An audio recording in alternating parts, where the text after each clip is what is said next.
Peter Morici is with us now, former business professor at the University of Maryland. Now, what's going on here? We've got the 10-year Treasury nudging up to very close to 3%, but the stock market going to open higher. You want to explain that? Well, I think you hit it with the tech stock profits. They're expected to be huge. And also, there's a shaking off of the notion that somehow or other Congress is going to easily regulate Google and Facebook. It may be easy to do, but they're not going to do it.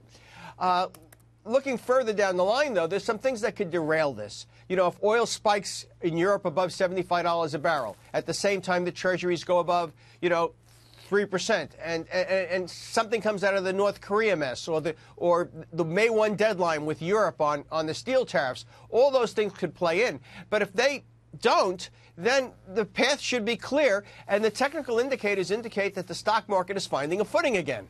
Well, we've got 17% of big companies have already reported their profits, and 8 out of 10 of them did better than expected. If that continues, and this week's a big week with these big tech companies coming out with their profits, Alphabet, Amazon, Facebook, Microsoft, they're all out this week.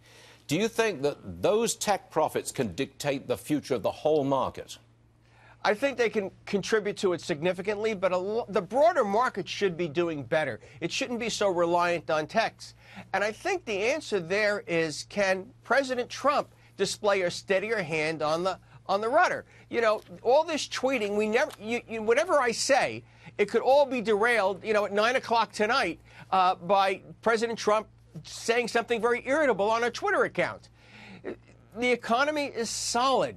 Now is the time for, steady-as-you-go rhetoric. Yeah, but look, if I'm an investor, I'm not going to be buying or selling stocks on the expectation of what President Trump might or might not tweet. I look at profits and I look at the future of the economy. And if I do that, I'm looking at good profits and a growing economy.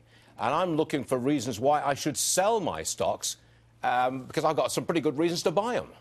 What if he tweets that he's going to, not the expectation, I'm talking about what if he does something? For example, what if he tweets that I think we need to start placing sanctions on Russian oil companies. All of a sudden, oil's above $80 a barrel.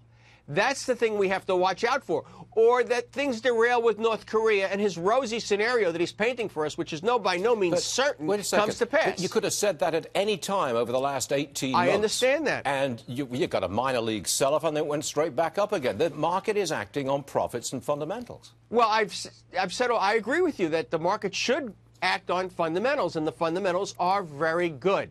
And as long as they stay strong and the geopolitical circumstances don't get in the way, the market should go up. We like it, Peter. We like it, and we will go up this morning, at least at the opening bell. But as you say, Peter, there is no telling how this market closes this Monday afternoon.